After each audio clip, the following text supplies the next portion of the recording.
Well, welcome to Uncensored Conservatism. This is episode 214, and today we're going to take a look at a little Marxist movement called Occupy Wall Street. To understand the Occupy Wall Street movement, you have to step a little bit further back in time. One of the precursors to the movement was this guy, Wade Rathke, basically a communist, who had formed a community organizing group called Acorn, which eventually dissolved amid a wave of scandals involving finances and their activities. In March of 2011, now no longer part of Acorn, but no less a rabble-rouser, he called for an anti-banking jihad with J.P. Morgan Chase as the target. His cohort in this was Stephen Lerner, a board member with the Service Employees International Union. And if you go back just a little bit further in time, a documentary filmmaker named Callie Lasson, shown here, a Canadian, formed Adbusters, which was designed to wreck a world of consumerism.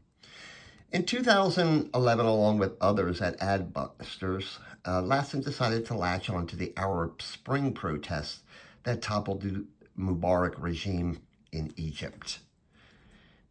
The goal was to create a Tahrir Square moment with the goal of toppling capitalism. They schemed for a soft regime change by targeting financial institutions, lobbyists, and corporations, the ultimate foe of Marxism.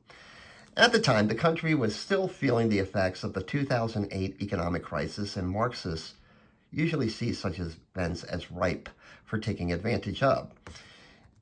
In July 2011, they put out a call for a day of rage directed at the ultimate, to them, symbol of capitalism, Wall Street.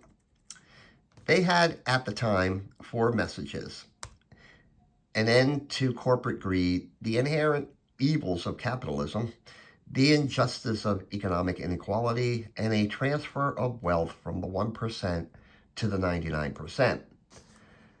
Well, the initial protest took place in Lower Manhattan in September 2011.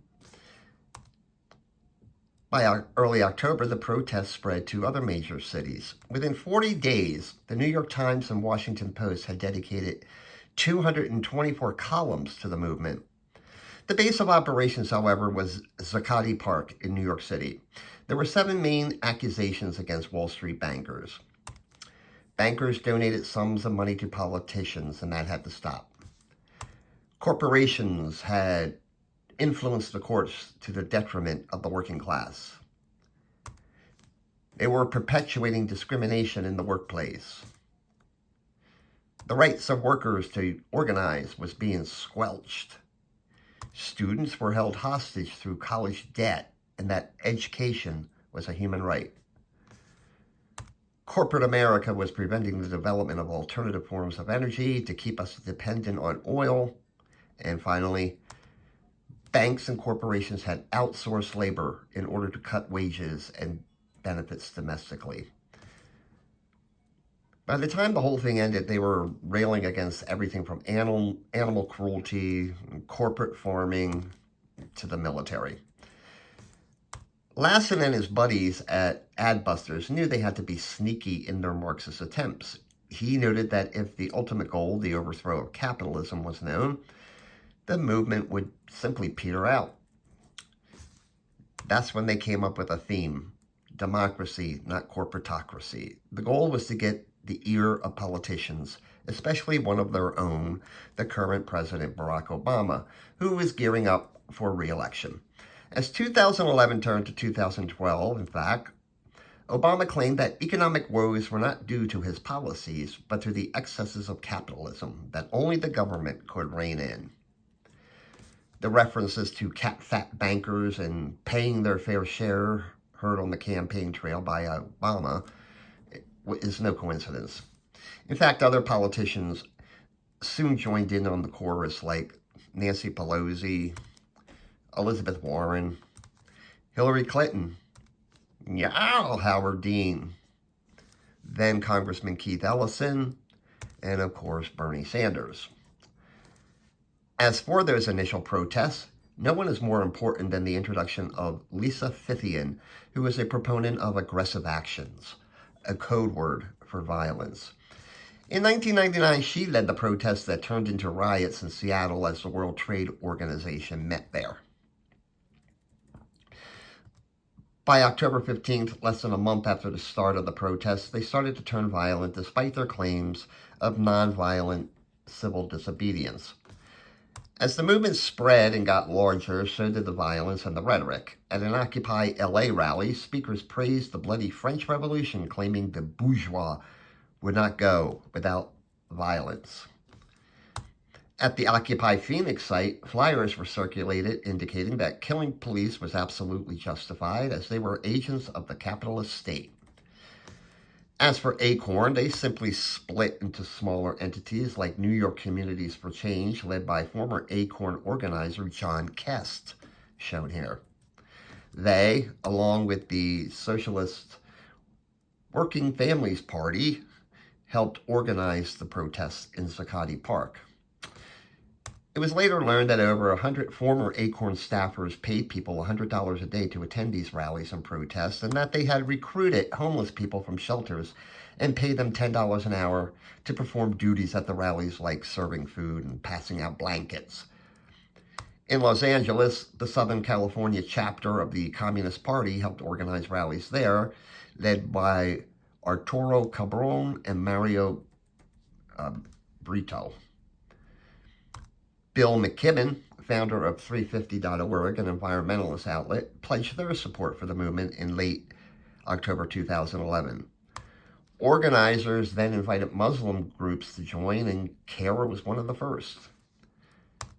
The Workers' World Party called for ending the entrapment of Muslims by the greedy capitalist United States. Loudmouth Linda Sarsour addressed the Manhattan rally, standing in solidarity with the movement. By the time it ended, Occupy Wall Street was supported and endorsed by various groups, from the Communist Party to the Democratic Socialists of America, and even the American Nazi Party. So who were these protesters? 100 of them were interviewed in New York, with 45% saying capitalism could not be saved and had to go. 35% said the United States was no better than Al-Qaeda, a terrorist organization. Another poll conducted by David Schoen commented that overall the protesters held views very much at odds with the rest of America, but 33% lived in households with income over $100,000. More than 67% were employed professionals. 3/4 had a college degree, and 1/4 had a graduate degree. Very high percentage of them were white. Many of those under 30 were either underemployed or recently unemployed. And Professor Ruth Milkman, who co-authored this study, noted that they were, by and large, children of the elite. Of the 984 protesters eventually arrested in New York City, they came from homes with an average worth in excess of $300,000. So, that's elite. I mean, the median worth of a household was $185,000 at the time, and that's amidst the housing crisis. But anyway, these researchers found one common thread for their participation. The mainstream political system would not bring about fundamental systemic changes. Lassen and company portrayed the protests as a grassroots effort, and he had lapdogs in the media like Juan Williams at Fox News, or New York Times columnist Thomas Friedman, who parroted the spontaneous and grassroots nonsense. This idea flies in the face of the reality, given the number of professionally made signs, T-shirts, and slogans. BigGovernment.com, an outlet run by Andy Breitbart, obtained emails showing that there was coordination between various Marxist radical groups. In other words, it wasn't spontaneous. And in fact, the movement embraced anti-Semitism. Hatim Aboudia addressed the Chicago protests.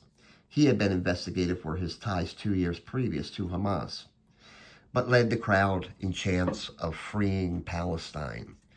In 2004, Lassen questioned why neoconservatives were ashamed of their quote-unquote Jewishness in a sarcastic posting on Adbusters.